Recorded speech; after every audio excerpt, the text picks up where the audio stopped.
Labor Day here, a little bit of continuation of the last video. I wanted to talk about the evaporator a little more. So that's the plate evaporator.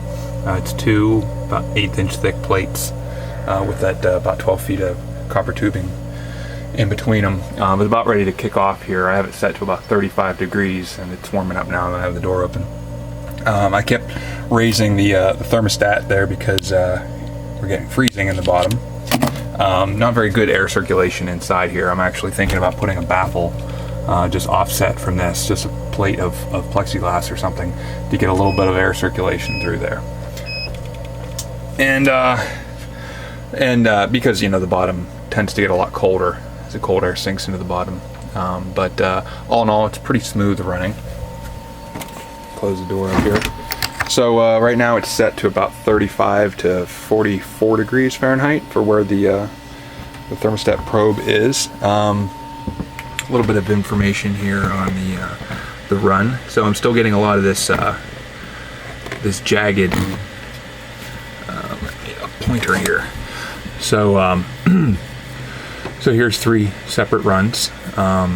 This general upward climbing line there is the sun beating down onto the shed here and warming everything up. So we finally have decent subcooling information here. I don't have the compressor discharge superheat on here yet, but you know, at a peak here we're getting subcooling at about 117 degrees Fahrenheit, which is pretty damn warm. Don't know exactly what the discharge pressure was at the time and the saturation temperature were, but usually I get about 10 degrees or more of subcooling.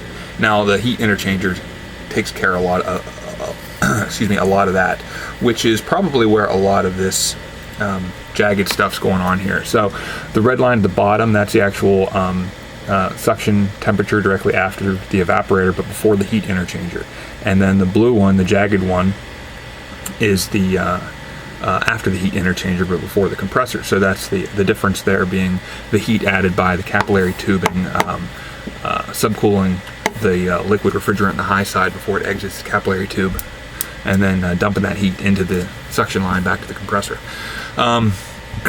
So when we first start up, there's a sudden drop in the suction pressure, or excuse me, the suction temperature there, our superheat value. I want to say that's probably due to, during the off time, there's plenty of refrigerant that migrates itself to the low side. I mean, for one thing, whenever the system shuts down, everything equalizes, so liquid's going to continue to flow through the capillary tube into the low side, plus the fact that the low side is much cooler than the high side, so refrigerants are going to tend to migrate there and stay there. So during initial startup, there's going to be maybe not enough refrigerant in there to bring the superheat level, the suction temperature, down to saturation pressure for the where the low side is there. But just for a small moment, it is there. So you have that sudden flashing, and then the pressure continues to rise back up because the high side's not there's not enough pressure differential there to move sufficient liquid from the high side to the low side. So it takes a few minutes until the high side builds enough pressure, which I don't have pressure on here yet. I actually ordered some pressure transducers yesterday on eBay, so hopefully I get those here in a week or so and get those wired in. I can get some pressure information to go along with this. That'll help a lot. But the yellow line here is our subcooling there on the high side before that heat interchanger. So it kind of gives you an idea of the general trend there, where it takes several minutes until things start to our superheat levels on the low side start to get rather low, and till things equalize on the high side as well, till we have pretty constant subcooling there. So it's probably a point where the system's kind of equalized a bit, and the flow rate's more or less constant. Low side pressure remains more or less constant throughout the entire operation. Once it gets towards the end of a run, the low side starts to drop a few pounds, but not a whole lot. And you can see once the suction temperature gets down to a certain point, it pretty well just flattens out, and that's when it's running at full capacity. That is, its evaporator is well fed. So back to the suction after the heat interchanger. So in some cases we'll get a nice smooth suction temperature, and then for a period of time you get this jagged thing going on. So I have an inkling that it has something to do with some surging that's occurring.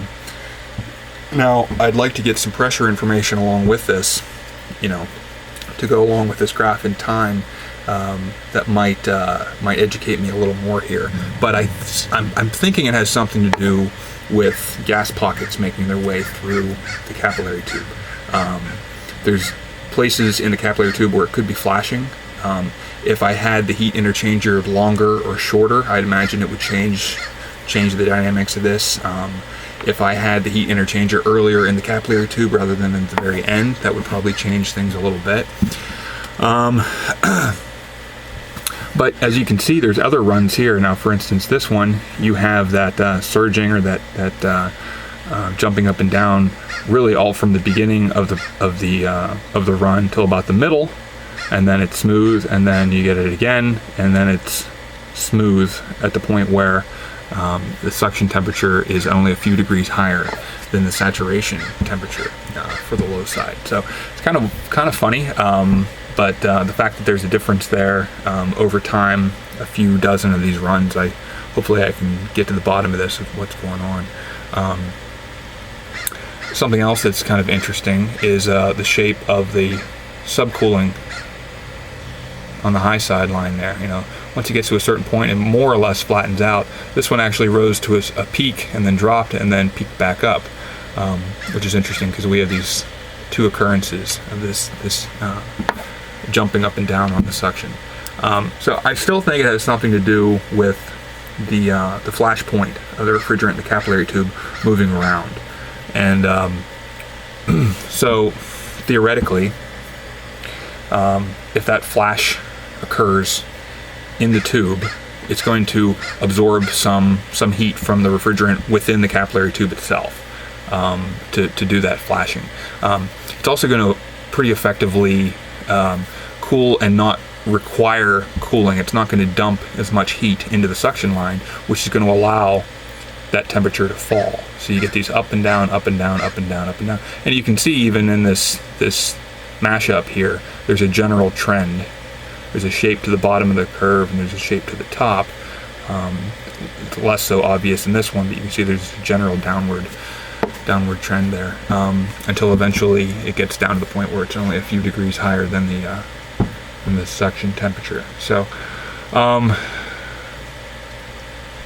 yeah, and I want to say it probably has some minor effect on the pressure and definitely the flow rate. If I was actually able to calculate what the flow rate is, I think that I would see it back up and then flow, and then back up and flow, and back up and flow a little bit, because gas doesn't flow through a capillary tube as well as liquid does. So I think that's kind of nifty. I'm thinking about just closing up the door here and letting this place cook a little bit and watch the trend over time. Interesting here, we had that jagged formation for a couple of minutes, and it was getting towards the end of the run cycle, and this darker blue spike is when I opened up the door at the beginning of the run. We can see that the suction temperature was just a few degrees higher than the saturation temperature, so before and after the heat interchanger, and then something happened, and now we're back into this jagged formation again. So if I change the charge a little bit, it would probably affect it, a lot of other things, but I'm just going to kick back and keep watching her for a while. It's pretty interesting. So anyway, probably bored the hell out of most people. I can't believe, be really surprised if anybody actually watched this whole video. But it's good for my record, so thanks.